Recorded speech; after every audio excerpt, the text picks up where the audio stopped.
ఒక భార్యని తన భర్త ఇలా అడుగుతున్నాడట, ఏమి నువ్వు నిన్న మొన్న బయటకి పనిలోకి వెళ్తాను, నా కాళ్ల మీద నేను సంపాదించుకుంటాను, నేను ప్రతి దానికి మిమ్మల్ని అడగాలని చాలా నాకు గిల్టీగా ఉంది అని చెప్పి పనిలో జాయిన్ అయ్యావు. నిన్న ఈ రోజు పనిలో కూడా సిన్సియర్ గా వెళ్లిపోతున్నావు. ఎలా ఉందేంటి పని చేసే కాడ, ఏమాత్రం సంపాదిస్తున్నావు అని అడిగాడట.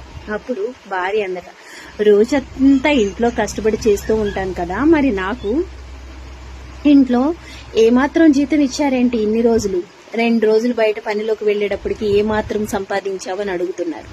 పొద్దత్తమాను భాండ సాకిరవు చేసి, గాడిద సాకిరవు చేసి, బట్టలు ఉతికి, గిన్నెలు తోమి, వంట చేసి, మీరు వెళ్లేటప్పటికి అన్ని రెడీ చేసి, మీరు వచ్చేటప్పటికి కావాల్సినవన్నీ ఇంట్లో సిద్ధపరుస్తుంటే మీరేమాత్రం జీతం ఇస్తున్నారు? బయటకు వెళ్లి సంపాదించితే మేమేదో గర్వంతోనూ అహంభావంతోనూ సంపాదించాలని పనిలో జాయిన్ అవ్వలేదండి.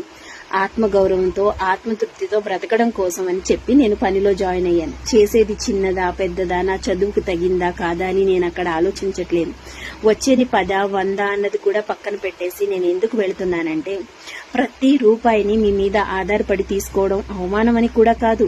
అలా తీసుకుని తర్వాత మిమ్మల్ని ఇబ్బంది పెట్టి, ఇచ్చేటప్పుడు మిమ్మల్ని బాధ పెట్టి, ఆ తర్వాత దాంతో నేను కొనుక్కున్న ఒక వస్తువుని సంతోషంగా తీసుకోలేకపోతున్నాను.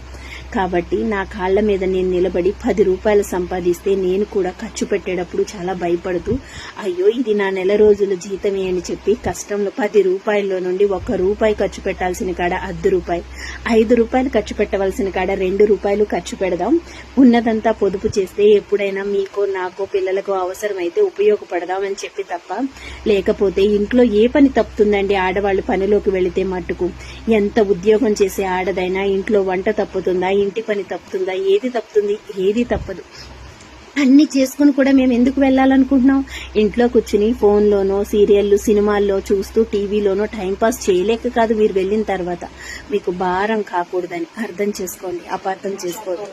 మీరిచ్చే ప్రోత్సాహం, సపోర్టు నాకు ఇంకా ధైర్యాన్ని ఇస్తుంది. బయటకు వెళ్ళినా నా భర్త అండుంది కదా, నన్ను ఎవరేం చేస్తారని చాలా గర్వంగా అనిపిస్తుంది. ఇంట్లో మీరు నసపెట్టినా, ఎగతాళి చేసినా అది పక్క వాళ్ళు ఇంటే ఇంకా లోకవ చేసి బయటకు వెళ్ళిన నన్ను ఇంకా చులకనగా చూస్తారు. మీ సపోర్ట్తో నేను ఎదగడం మొదలు పెడితే మన జీవితాల్లో చాలా సంతోషంగా ఉండగలం. మీరు 1 నిమిషం ఆలస్యంగా రావచ్చు, నేను ఇంకో నిమిషం ఆలస్యంగా రావచ్చు, అయినా సరే ఏదో పనితో ఆగిందని అనిపిస్తుంది. కానీ అదే మీలో అదే మానసికంగా ఒక రకమైన ఆలోచన, అనుమానం మీలో మొదలైందంటే నేను బయట ప్రశాంతంగా ఉండలేను, మనమందరం ఇంటిలోనూ ప్రశాంతంగా ఉండలేం.